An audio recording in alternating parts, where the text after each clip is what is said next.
Let's talk about the different type of pond fountains.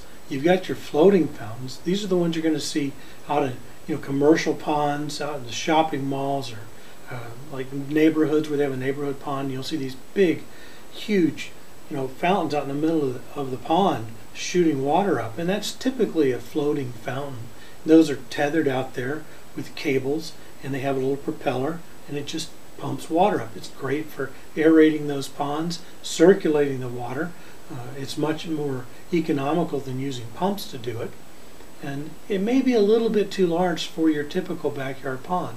If you've got a really big pond, man, it's going to make all the difference for you. But for a typical backyard pond, the type of fountains we're talking about are either spitters or nozzle type fountain heads. Now, spitters connect to your pump with tubing. Now, they can be in the pond. You can have a pedestal type fountain head where it would be, say, the typical mermaid or any type of a statue design that's spitting water. Now, you also get spitters that are on the side of the pond. It's a real, say your pump is a little bit large for your filter, you have more water flow coming out of your pump than you need, you could always divert a tube, you just put a T in the line and divert it on out to your spitter, and then from the side of the pond, that spitter is going to just be, spitting into the pond. Now that helps your pond quite a bit. Besides the fact that it looks nice, it adds some aeration. The water typically being agitated is a draw for your koi.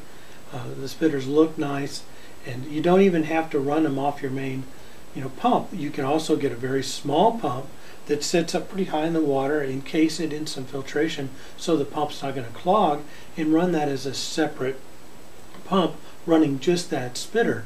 That's going to kind of give you a backup system during the summer in case your pump dies. So you still have some aeration and your fish will be okay until you can replace your main pump. Now, the other type of thing people are talking about when they talk about fountains or fountain heads, these are nozzles that are attached to the pump.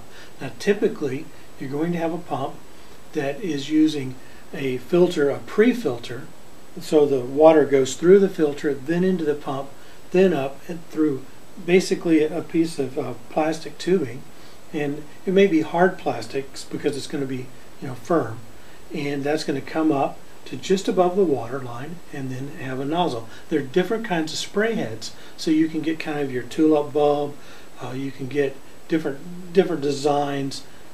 You can switch out these nozzles, so sometimes you can buy like a 3-pack of nozzles if you have a very small pond and you're using this type system, where you can just switch out the nozzle head and have different types of design in your pond. Now, some of them do a little bit better in windy conditions, so depending on where your pond's at, you want to pay attention. Anything that's going to shoot way up high, if you get a lot of wind in your backyard, you don't want to be spraying your yard because you'll be emptying your pond. Now, a couple of other things that you'll often see on the same page that you find floating fountains, spitters, and nozzles are foggers. Now, foggers are just a decorative element, and that's usually why they're in there. They do agitate the water a bit. They vibrate at a very high frequency, and it creates fog. It's a pretty cool effect.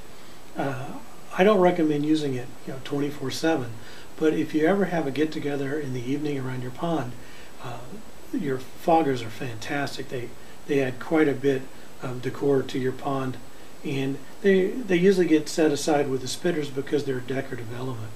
Now, sometimes you'll see basins that are listed next to all your filters, and the reason that is because you can build a standalone system using these basins.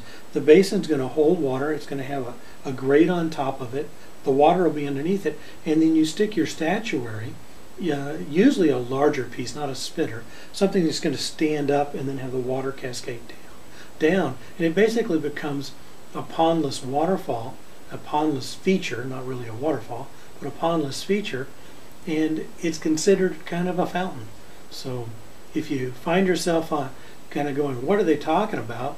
Well, fountains for ponds encompasses a pretty large area.